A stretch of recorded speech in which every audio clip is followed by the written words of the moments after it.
La scission en deux entités est-elle la solution ou le début de nouveaux défis? Comment sauver durablement l'entreprise?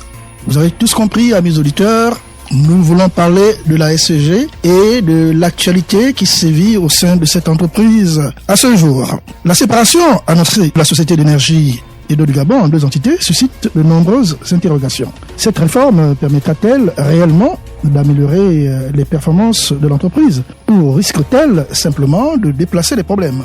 Au-delà du débat sur la scission, nous nous concentrerons surtout sur une question essentielle. Quelles sont les conditions indispensables pour sauver durablement la Société d'énergie et d'eau du Gabon? Car changer la structure juridique d'une entreprise ne suffit pas si les causes profondes de ces difficultés ne sont pas traitées. Lors de cette émission, donc il y aura des analyses, des réflexions, des propositions concrètes pour comprendre les véritables leviers de redressement de cette entreprise. Il y a encore quelques heures, amis auditeurs et fidèles de Gabon Eco, le président de la République a réuni la base des agents de la Société d'énergie et d'eau du Gabon au centre des métiers Jean Violas dans le cadre d'un échange à bâton rompu où chacun était visiblement libre de prendre la parole et videra son sac. Pour en parler, nous recevons ce jour Monsieur Steven Bekale, responsable de la Bex Consulting. Il est consultant expert en dialogue social et en prévention des risques professionnels. Gabon Eco, c'est parti.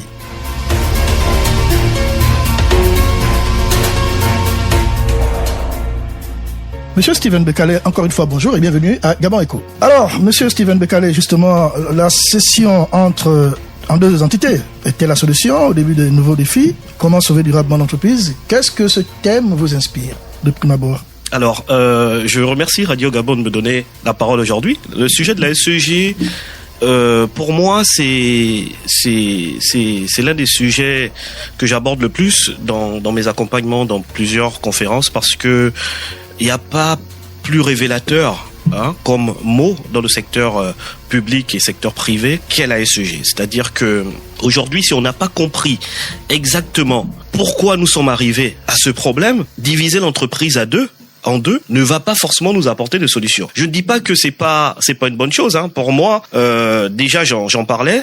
Il fallait soit changer de nom. Bon, l'État est parti beaucoup plus loin, a décidé de diviser en deux. C'est très bien, c'est l'une des solutions, mais c'est pas la solution ultime parce que il faudra toujours travailler avec les mêmes salariés. Ces salariés sont démotivés.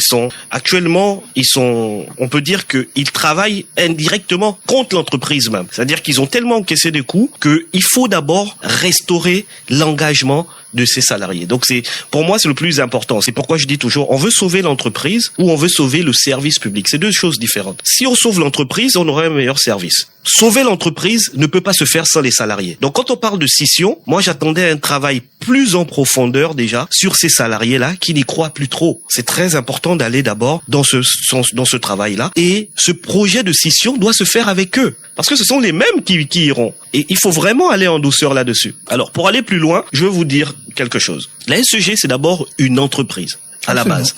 Ok, c'est pas l'administration publique. Une entreprise a des codes. Une entreprise a des institutions. Par exemple, le Gabon, ça a des institutions. Tout le monde ne peut pas faire n'importe quoi. Si on ne remet pas les codes, les institutions d'une entreprise, ce sont les représentants du personnel. Il y a 4 instances représentatives du personnel. Ce sont ces instances qui permettent de mettre des contre-pouvoirs, que le salarié s'implique dans la situation économique, qui s'implique dans l'amélioration des conditions de travail, qui s'implique dans la technique, etc. À l'heure où on parle, quand ces institutions ne sont pas toutes en place, c'est-à-dire qu'à la SEG, nous avons que les syndicats et les représentants du personnel. D'ailleurs, il y a eu des élections professionnelles qui sont en cours et c'est une très bonne nouvelle. On en parlera. On en reparlera. On va revenir dessus. C'est très important. Quand il n'y a pas toutes les 4 instances représentatives du personnel, c'est-à-dire il manque à la SEG le CPCES, Comité permanent de concertation économique et sociale, et le Comité de sécurité de santé au travail. Quand il n'y a pas ces 2 instances, les syndicats deviennent très forts. Donc, l'un des problèmes pour moi qui montre qu'une entreprise ne peut pas réussir, c'est quand elle est fortement syndiquée, quand les syndicats sont très forts. Je dis pas que c'est mauvais, mais il faut un équilibre social. Absolument. Et derrière, quand un syndicat est fort, qu'est-ce que fait le chef d'entreprise pour se protéger? C'est mathématique. Systématiquement, les salariés vont se déchirer. Il y aura des camps, il y aura des salariés proches de la direction. Il y a le tribalisme, il y a le favoritisme. Les gens qui progressent ne seront pas forcément les méritants. Tout ça parce que on n'a pas mis l'équilibre social. C'est d'abord sur ça qu'il faut travailler, parce que aucune entreprise ne peut réussir sans ses salariés. On peut investir sur tout, mais on n'achète pas l'engagement. Absolument. Il faut reconstruire l'engagement. Nous allons revenir, Monsieur Steven Bekale, sur les questions managériales. Pourquoi là, l'actualité, on ne peut pas ne pas en parler. Hier encore, juste rappeler à nos amis auditeurs que nous enregistrons l'émission Gabon Éco les mardis. Donc hier encore, c'était lundi, aujourd'hui nous sommes mercredi, le chef de l'État a surpris plus d'un, a convoqué, on va pas avoir peur de le dire, Manu Militari, parce que oui, c'est vrai que la décision du chef de l'État provient d'une lettre qui lui était adressée par les agents de cette entreprise, et il a répondu de manière presque surprenante, parce que les agents étaient surpris, plusieurs étaient à leur lieu de travail, notamment ceux de l'administration, et ceux qui étaient sur place au Vendo, ceux du centre-ville, ont été récupérés au lieu du chef de l'État parce qu'il n'y avait pas de moyens de transport dans des camions, et d'autres attendaient sur place au niveau du CDM, et d'ailleurs, que ce soit au niveau du service technique ou du centre-ville, les bureaux étaient plus ou moins encerclés, on va dire ça comme ça. Donc, ces agents sont retrouvés directement au centre des métiers Jean Velas au Vendo, et a eu des échanges avec des agents, enfin, entre les agents et le chef de l'État. Que vous inspire justement cette forme de communication directe entre le président de la République et les agents de la Société d'énergie et d'eau du Gabon? Alors, je vais être tout à fait honnête. Cette image m'a rappelé la crise de l'éducation nationale que nous avons eue il y a quelques mois. Absolument. Évidemment, le discours était bon. Il fallait le faire, il fallait rassurer les salariés, et en quelque sorte, le chef d'État rassure aussi sa population. Absolument. Mais qu'est-ce que ça montre? Ça montre aussi un problème de système, parce que les problèmes d'une entreprise ne doivent pas être réglés au palais, ne doivent pas arriver au niveau du président de la République. Il y a quand même un ministre qui est là, voilà. Il y a vice-président du gouvernement. C'est mauvais parce que ça prend un risque, c'est-à-dire que là, on va vers eux, on va discuter. Mais si ça ne marche pas, le blocage devient plus profond. Il y a eu beaucoup de révélations, Monsieur Bekale. Je suis d'accord. Nous avons le privilège de suivre ça. Des révélations très graves pour le fonctionnement de l'entreprise. Et je suis pas surpris parce que j'expliquais récemment que il y a 4 déterminants dans une entreprise. Le conjoncturel, la technique, les relations de travail et l'organisation de travail. Les 4 sont étroitement liés. Expliquez-nous. Pour l'instant, le conjoncturel, c'est l'argent. La technique, c'est le matériel, c'est l'information, etc. L'État où la SEG investit sur 2 déterminants sur 4. C'est-à-dire qu'elle met l'argent et il y a la technique. Mais les plus importants, les relations professionnelles, où il y a les conflits, le tribalisme, le favoritisme, absolument, etc. L'organisation du travail où les gens sont désorganisés, et tout ce qui va avec. Si on n'investit pas sur les 2, tous vos efforts vont capoter à cause de ces 2-là. Et donc, voir le chef de l'État venir sur le terrain, discuter avec plus de 200, 300 agents, pour moi, en tant qu'expert en dialogue social, j'ai envie de dire, c'est bien sur le très court terme, mais je crains que ce sera pas très productif. Parce que, en toute humilité, je dis bien en tant que responsable du pays, l'action était nécessaire. Il a bien fait, il a eu l'appel, etc. L'entreprise, la SEG, les dirigeants doivent tout de suite, à l'issue de cette rencontre-là, commencer un travail profond. C'est-à-dire que le dialogue social au véritable doit être permanent, doit avoir un calendrier, doit être structuré, doit avoir une fréquence, et il doit avoir des procès-verbaux.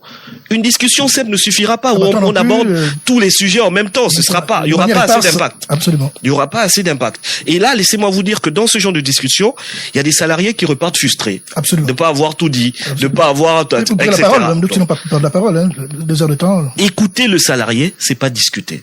Écouter le salarié en dialogue social, c'est se rencontrer régulièrement avec des procès-verbaux, des suivis de plans d'action, etc. Et c'est ce domaine-là qui manque beaucoup à la SEG, et il faut que l'entreprise aille dans ce sens. Mais pour ça, il faut que les chefs d'entreprise les responsables d'entreprise sont déjà conscients de la situation. Alors, le problème avec le dialogue social, c'est que quand il est dégradé, quand l'entreprise a un climat social dégradé, à l'intérieur de cette entreprise, il y a des mécanismes même qui naissent, qui font un blocage à un redressement, à une amélioration de performance. Donc ce sera pas facile, mais il faut repartir à l'issue de la rencontre du chef. Il faut aller plus en profondeur. Aller vers ces 2 entreprises. La scission ne se fera pas sans les salariés. Donc on a vu qu'ils étaient il y avait beaucoup qui étaient réfractaires. Donc il faut discuter, mais de manière beaucoup plus encadrée, avec des rencontres officielles. On ne doit pas discuter avec 200 salariés. C'est d'ailleurs pour ça qu'on a créé des élections professionnelles. Absolument. Vous voyez un peu? Aujourd'hui, par exemple, certains agents se disent que s'il y a scission, forcément les conventions collectives vont être revues. Si les conventions collectives sont revues, ces personnes ont peur que leur salaire, en effet, prenne un coup et aille vers le bas. Sinon, si on veut être objectif, si réellement la société Suez met tout en place, c'est-à-dire signe toutes les conventions qu'il faut avec l'État gabonais, la société Suez ne viendra pas pour nos beaux yeux. La société Suez viendra pour mettre son expertise. La société Suez va forcément augmenter le prix du mètre cube d'eau. Donc non seulement les agents vont connaître un rabaissement de leur salaire, mais le Gabonais va aussi connaître une augmentation du prix du mètre cube d'eau. Votre commentaire? Alors, quand on va sur 2 entités comme celle-ci, la SEG, déjà, il y a un gros problème, c'est que elle a une masse salariale qui est énorme. On Absolument. le sait. Okay? Tout le monde le reconnaît. Et donc, quand on va vers 2 entités, logiquement, ce qui va arriver, évidemment, c'est qu'il y aura une baisse de la masse. Absolument. Donc, tous ne sauront pas, et eux-mêmes, ils le savent. Mais du coup, pour y aller déjà, pour ne pas me répéter, il faut aller en douceur, discuter avec eux parce que si moi tout je suis le long de agent l'année. Cadre de la SEG, Voilà. j'ai 2 500 000 francs, vous me dites après que non, parce que je suis agent cadre, je vais au service de l'eau, je dois gagner 1,2 million, bon, j'ai quand même des contrats, j'ai des obligations bancaires à gauche et à droite. C'est ça. Des réalités qui sont là. Donc, sans vouloir vous cirer les pompes, pour parler comme au quartier, il faut effectivement reconnaître cette réalité économique. L'entreprise ne peut plus tenir sa situation actuelle sur le plan conjoncturel. Donc ça, c'est tout de suite, je sais que c'est la crainte des agents et l'État et les responsables de l'entreprise doivent déjà se jeter là-dessus, dans ce dialogue permanent. C'est-à-dire qu'ils doivent avoir un plan d'action. Pour l'instant, on a annoncé la scission. S'il n'y a pas de plan d'action, des dates, etc., le moment, ça... Il n'y a pas de visibilité. Voilà. Et ça va créer plus de tension, plus de crainte chez les salariés. Donc, il faut ce dialogue-là. Le président a donné les bases. Il faut que ça aille plus loin. Lors de cette rencontre, j'ai vu qu'on a mis l'accent sur le comportement des agents. Absolument. Le comportement, c'est pas le plus important. Par exemple, nous, en termes d'environnement, on sait que c'est pas bien de jeter une bouteille par terre. On en est conscient, mais des gens le font. Absolument. C'est-à-dire que le comportement, c'est bien, mais on peut pas se baser que sur la prise de conscience pour redresser une boîte. Il faut remettre en place des mécanismes, comme je disais. Alors, pour moi, la vraie question à se poser, c'est pourquoi les entreprises publiques se retrouvent toutes dans la même situation. C'est pas seulement la SEG. Absolument. Dès qu'on se pose cette question-là, on commence à poser des vrais problèmes. Il y a beaucoup de milliards de francs, et le président de la République l'a dit, qui ont été injectés dans cette entreprise depuis la transition, donc depuis le 30 août, mais les équipements qui devaient être renouvelés ne le sont pas. Comment vous expliquez? Il n'y a pas de sanctions, il n'y a rien, on se plaint que ça ne marche pas. Là, tout à l'heure, vous parlez des hommes, mais parlons des équipements. Le chef de l'État ne peut pas mentir, et il y a des preuves dans ce qu'il dit. Des moyens colossaux ont été mis en place pour le renouvellement des équipements, mais sur le terrain, on ne les voit pas. Comment ça peut s'expliquer? C'est pourquoi je disais que, pour l'instant, l'entreprise est déséquilibrée socialement. On est en train d'aller vers l'administration publique, vers la fonction publique. Et vous voyez les mots que la fonction publique a actuellement, ils sont reconnaissables à la SEG. Comment ça se passe le plus souvent quand une entreprise a toutes les instances? Alors, on a une instance qui s'appelle le CPCES qui gère les aspects financiers. C'est-à-dire qu'on ne peut pas recruter en désordre, par exemple. Vous voulez licencier ou autre chose, vous passez par eux, etc. Ils ont les bilans. Par exemple, si vous voulez faire des rencontres une fois par trimestre, on parle d'argent, on parle de perspectives. Et donc, les salariés sont informés de l'évolution de la boîte. L'employeur ne peut pas faire ce qu'il veut. On a le comité de sécurité de santé au travail, lui également, qui a un plan d'action pour l'amélioration des conditions de travail. C'est-à-dire que on a des salariés, par exemple, dans certaines entreprises, le gars, il peut aller en vacances, mais il sacrifie ses vacances pour aider la boîte.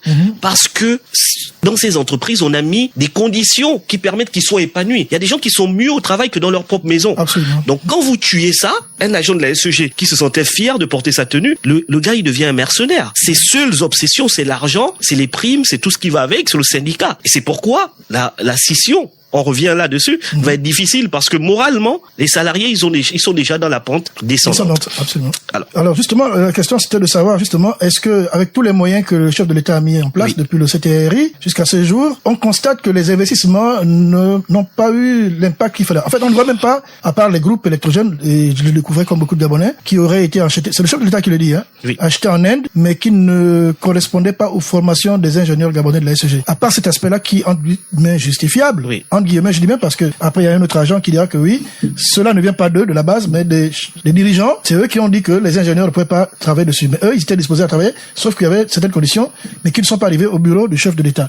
Comment vous expliquez, monsieur Bekale, que après ce gros investissement pour les équipements, que rien ne soit fait et que l'on ne voit rien sur le terrain? Justement, on revient là-dessus. C'est-à-dire que même si on investit aujourd'hui 10 000 milliards, tant de milliards qu'il faut, que les salariés sont dans cette situation, rien ne fonctionnera. Je vous ai parlé des 4 déterminants. Quand les 4 déterminants sont dans la négation, qu'est-ce qu'on a? Sur le plan technique, on a du vol de matériel, on a de la négligence, on a du gaspillage. Voilà. Sur le plan relationnel, on a tout ce que je vous ai cité là, des syndicats très forts, des motivations, favoritisme, excès de réseautage, tout ce qui va avec. Sur le plan organisationnel, l'entreprise est constamment dans l'urgence. Les gens ne savent pas comment ils peuvent être évalués objectivement. Le salarié ne sait pas comment progresser. Le salarié, quand il est nommé à une fonction, il se dit, je suis là pour un moment, on ne sait pas qu'on va m'enlever. Si je peux bouffer, je bouffe. Sur le plan conjoncturel, ça crée des soucis financiers, une masse salariale énorme. Donc là, toutes les déterminants sont touchés. On le voit, tous les mots que je cite sont les mots de la SEG. Et on les retrouve aussi dans la fonction publique. Donc tous les déterminants sont touchés. Et je répète, pour réussir, il faut travailler sur les 4 en même temps. Si vous mettez seulement l'argent, vous achetez l'équipement, ils vont les voler, ils vont gaspiller. Parce que vous n'avez pas le contrôle, vous n'avez pas suffisamment les procédures pour surveiller. Est-ce que à l'instant où on parle, une femme par exemple qui se plaint d'un harcèlement sexuel peut avoir un mécanisme de remontée d'informations? Est-ce que si quelqu'un à l'instant où je vous parle gaspille un groupe électrogène par négligence, est-ce que cette information va remonter? Le chef de l'État l'a relevé. Cet agent, cet ingénieur qui va confondre de l'eau avec avec du gasoil, c'est pour conforter, justement. Ils vont se couvrir entre eux. On va aller plus loin, monsieur. Allez-y. C'est vrai que nous sommes une chaîne publique, mais nous avons l'avantage d'avoir la permission du chef de l'État pour être libre, et nous allons exploiter cette liberté. Pour revenir sur toujours les problèmes de management, comment expliquer que la SEG, en moins de 5 ans, ait eu, on va dire en 3 ans, ait eu au moins 10 directeurs différents? Qu'est-ce qui peut expliquer cela? Parce que là, c'est plus en interne. Là, c'est quand même des pouvoirs publics qui nomment aussi.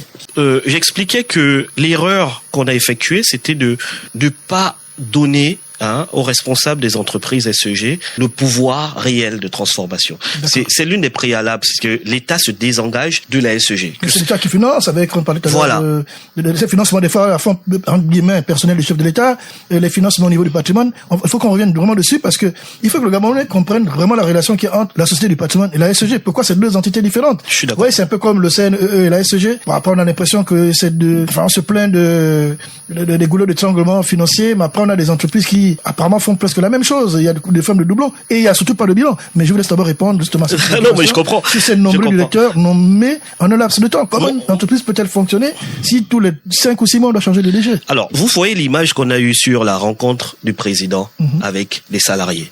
Qu'est-ce que ça veut dire? Ça veut dire que, au fond, les salariés se disent que le véritable directeur général de la SEG, c'est le président. Le président de la République, c'est une aberration quand même. Vous voyez? Et son adjoint, c'est le ministre. C'est-à-dire qu'à chaque intervention, ils vont demander l'intervention du président. Et à chaque fois qu'une grève arrive au niveau de la présidence, ça c'est pour une parenthèse, il faut comprendre que c'est un dysfonctionnement du système. Absolument. Parce qu'il y a plusieurs étapes, il y a des choses avant. Donc là, aujourd'hui, les agents de la SEG se disent qu'il n'y a que le président qui a les armes pour sortir l'entreprise de cette situation.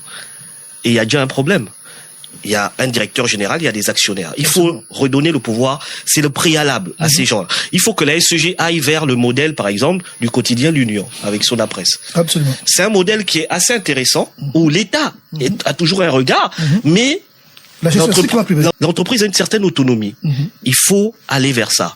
Parce que aujourd'hui, quand on parle de mécanisme, c'est en interne, quand on externe, les comptes pouvoir. C'est-à-dire que il faut, si le ministre aujourd'hui décide de venir à la SEG ou s'immiscer, il faut pas que ça dépende que de sa bonne volonté. Aujourd'hui, par exemple, le ministre ne le fait pas, mais ça ne doit pas dépendre que de sa volonté. Absolument. Il faut des mécanismes, des comptes pouvoir à tous les niveaux. Et les premiers comptes pouvoir, c'est les salariés eux-mêmes qui doivent. Parce que leur seule là, en ce moment, ils sont en train de faire bloc. Absolument. Mais c'est pas un bloc positif. Quand tu fais bloc avec les syndicats, quand les syndicats sont trop forts, c'est que de la négativité. Absolument. Oui, on te balance tous les problèmes sur le visage et vous n'avez pas de méthode pour sortir.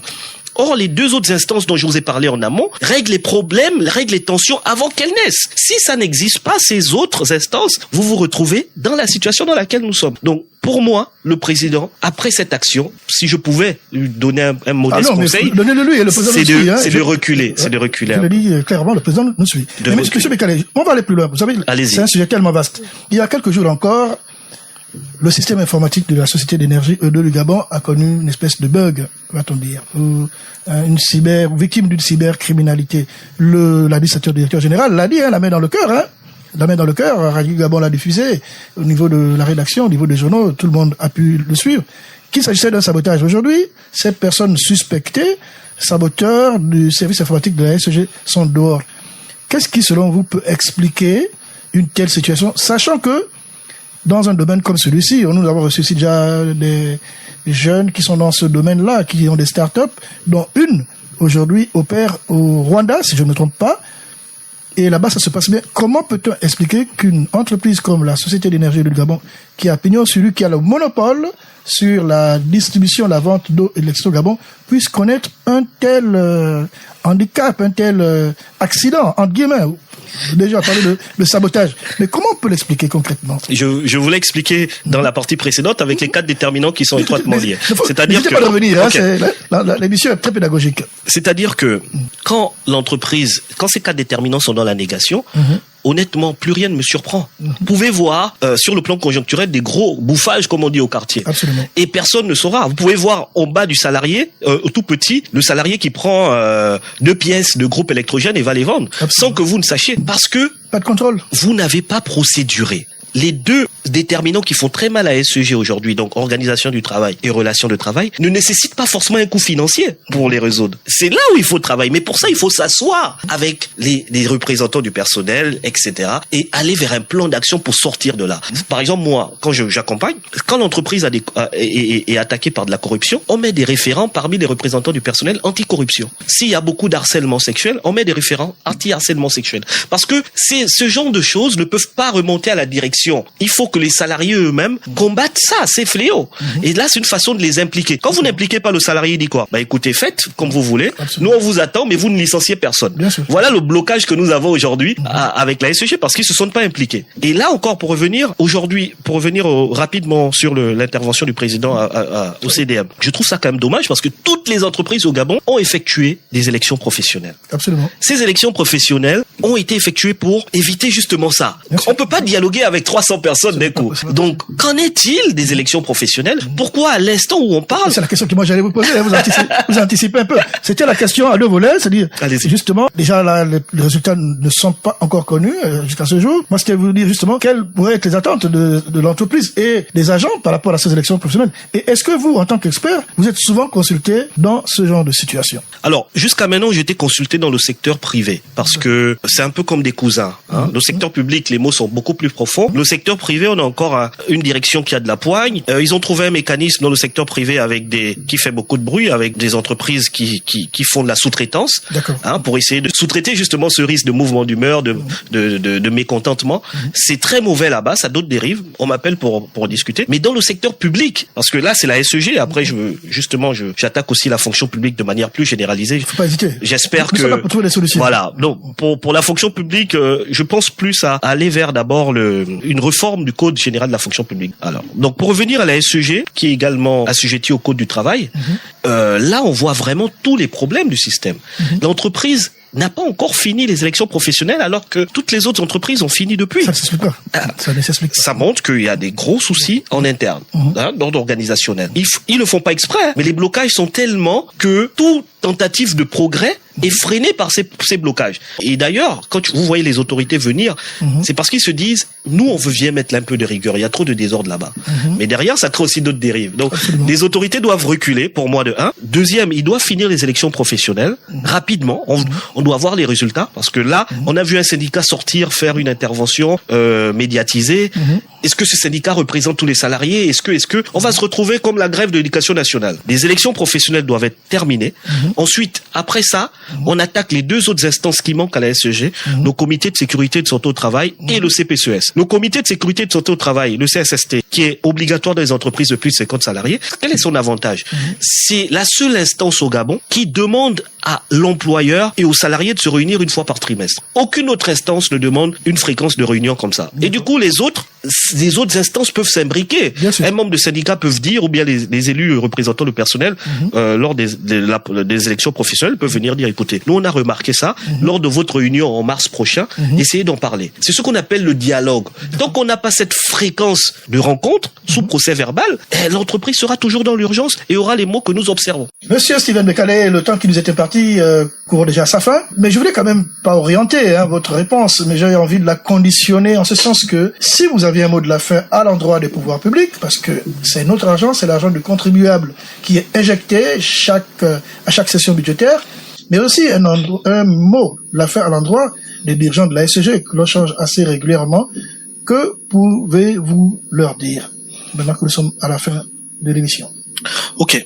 Alors, je vais répondre. On va commencer par les pouvoirs publics. Pour le pouvoir public, j'aimerais leur dire que il y a deux problèmes. Le problème de la SEG, qui est l'entreprise, et le problème du service public, où il faut faire des gros investissements. Absolument. Pour sauver la SEG, l'entreprise avec ses salariés, ça ne nécessite pas forcément des coûts financiers. Le plus gros problème n'est pas financier, il est d'ordre organisationnel et relationnel. Parce que dans les 4 déterminants dont j'ai parlé tout au long, les relations de travail et le conjoncturel, ce sont les deux qui font le plus mal, qui démoralisent le salarié et ça laisse des fractures irréversibles. Donc allez tout faire pour que l'engagement du salarié revienne. Donc première chose, vous continuez les investissements pour améliorer le service public, mais travaillez aussi sur les salariés. Remettez en place les 4 instances représentatives du personnel. Remettez en place les institutions de la SEG. Redonnez le pouvoir au directeur général, parce que les salariés doivent avoir une chaise en face d'eux. Parce que sinon, à chaque fois, ils vont vous appeler pour dire « On veut vous rencontrer, monsieur le président », et c'est mauvais. Donc, il faut ça. Sur le plan de l'entreprise maintenant, je demanderai au directeur général, aux responsables, de reprendre leurs responsabilités. C'est-à-dire que s'ils ont 2 ans à la tête de la SEG, ils doivent pouvoir avoir un bilan. Absolument. Ils peuvent pas dire, vous savez que les décisions viennent du haut, etc. Exact, non. exact. Ils doivent avoir un bilan. Parce que en faisant ça, ça démoralise encore plus le salarié en disant que nous, on a un DG qui est plus un gestionnaire qu'un directeur général. Et c'est mauvais. Donc, il faut qu'ils reprennent ses responsabilités, qu'ils assument leur bilan. Deuxième chose, quand on a remis en place les 4 instances représentatives du personnel, on va sur un contrat social. C'est primordial, le contrat social, là maintenant. C'est-à-dire quoi? En disant, dans le contrat social, on aborde les questions d'organisation du travail, on aborde les questions de scission. Comment je fais mes contrats sociaux? Comment ça se passe? Par exemple, la SEG est dans tout le Gabon. Il y a une base à Minzik, il y a une base à OIM, il y a une base ailleurs, à Libreville. Si on englobe toutes les urgences, l'entreprise ne peut pas réussir sa prévention. C'est-à-dire que les problèmes de Minzik ne sont pas les mêmes que Bitam, ne sont pas les mêmes que OIM, etc. Pour aller vers un contrat social, il faut déjà évaluer tous les problèmes de la SEG. Tous les problèmes. Et donc, quand on parle d'un problème, par exemple, moi, je vais aller à Minzik, on va écouter le salarié. Il va nous dire, voilà, moi, par exemple, quand on demande tel truc, tel matériel, ça ne vient pas. On trouve que la chaîne est trop grande. Quand on fait ça, ça ne vient pas. Moi, je me sens pas évalué, etc. Et vous allez voir que quand on finit le document unique de Minzik, avec leur plan d'action, leurs urgences, par exemple, ce sera une débroussailleuse, ce sera un acco cassé ou une lumière, etc. Et Makoko, ce sera différent, etc., etc. Ce sera une imprimante, ce sera refaire l'organigramme, et il y aura beaucoup d'actions qui ne nécessitent pas de coûts financiers. Quand vous avez ces documents de chaque site, parce qu'on dit qu'il faut protéger même un seul salarié, il faut faire son document unique, l'employeur doit prendre 2 actions par an. Maintenant, s'il trouve qu'il a suffisamment les moyens, on parle d'actions financières, il doit prendre 2 actions financières, mais le reste des actions est effectué par les représentants du personnel. S'il y a beaucoup de corruption, s'il y a beaucoup d'harcèlement, les gars vont travailler là-dessus. Ça ne nécessite pas de coûts financiers. Parce que si quelqu'un vient au travail, comme on dit, ça arrive de draguer une collègue, mais si toi, chef, tu dragues une collègue pendant 6 mois, 1 an, ça devient du harcèlement. Absolument. À chaque fois qu'elle rentre dans ton bureau, elle doit sourire forcé, elle doit esquiver. Non, elle n'est pas bien. Quand vous avez fait ce contrat social-là, c'est-à-dire que tous les documents, tous les problèmes, site par site, ce sont les représentants du personnel qui sont garants du suivi des actions. Ça veut dire qu'ils vont venir vers vous, ils vont vous dire, ah, chef, on a vu une action en décembre pour les toilettes de Minzik, eux ils n'ont pas de toilettes, ils vont dans l'herbe et il y a les serpents. Qu'en est-il? Oh bon, là on peut pas le faire, on va le faire en janvier. Mais avec du tact, ils vont suivre parce que c'est ce qu'on appelle un contrat. Vous avez pris un engagement de résoudre 2 problèmes par an, allons-y. Et de ce fait, le gars de Minzik, aura sa débroussailleuse, aura ses trucs. Et c'est ce qui se passe d'ailleurs dans la fonction publique, c'est que dans les recoins, la prévention n'arrive pas. Parce que c'est un problème de méthode. Absolument. Et donc moi, j'apporte la méthode. Dès que vous avez le contrat social là, le moral des salariés revient un peu. En disant, quand il y a un problème, ou il y a un ascenseur qui est en panne, il sait que c'est pas dans le plan d'action de l'année. Il est moins rigoureux.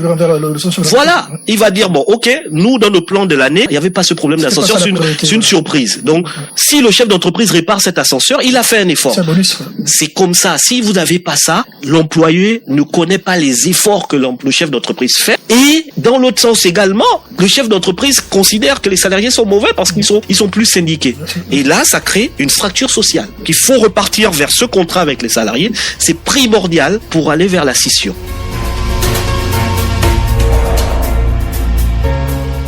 Société d'énergie et d'eau du Gabon, la scission de deux entités est-elle la solution ou le début au défi? Comment sauver durablement cette entreprise? Tel était le thème de ce jour. Et pour en parler, nous avons reçu ce jour M. Steven Bekale, qui est responsable de la BEX Consulting. Il est consultant expert en dialogue social et en prévention des risques professionnels. À la prise de son, Ibi Chada, à la réalisation, Fabien Guillaume Kembele, Gérard Malikou, c'est moi. À très bientôt. Restez toujours sur les 88.7 et les 96.5. À très bientôt, si Dieu le veut. Merci.